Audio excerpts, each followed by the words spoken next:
Failure to Launch by A.B. England. My friend Joe said, "You're so funny," when Mother revealed her true identity. He laughed as he left to go home, and I fumed. Mother smirked, and it made me even angrier.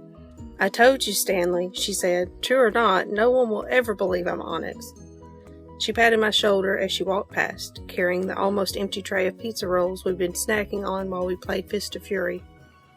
"People have this notion supers are like the ones in comic books," Mother laughed. "The idea we might be boring old suburbanites just doesn't compute." She sat the tray in the sink before turning around to give me one of her serious mom looks.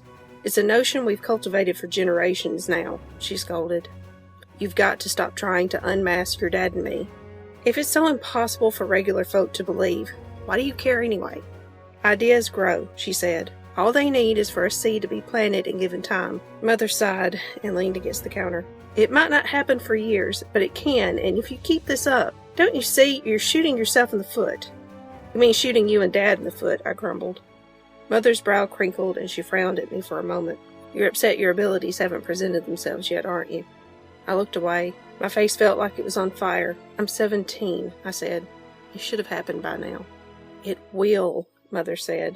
She walked across the room and squeezed my shoulder with a fraction of her immense strength. "Every now and again, it takes a little longer."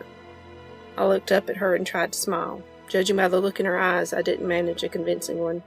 "Not all superpowers are as flashy as super strength or manipulating fire," she said. "You could be a microkinetic like Grandma Quinn, or a precog like Great-Great-Grandpa Matheson."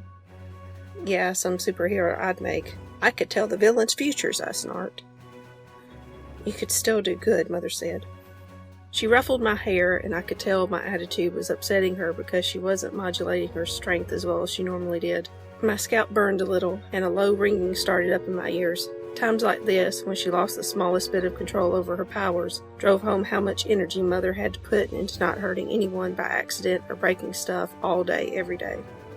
"And doing good is the whole point," I recited my family's first rule. I sighed. "I just want to be out there with you and Dad." "I know, kiddo," Mother said. She gave me a light hug and a grin. "I know."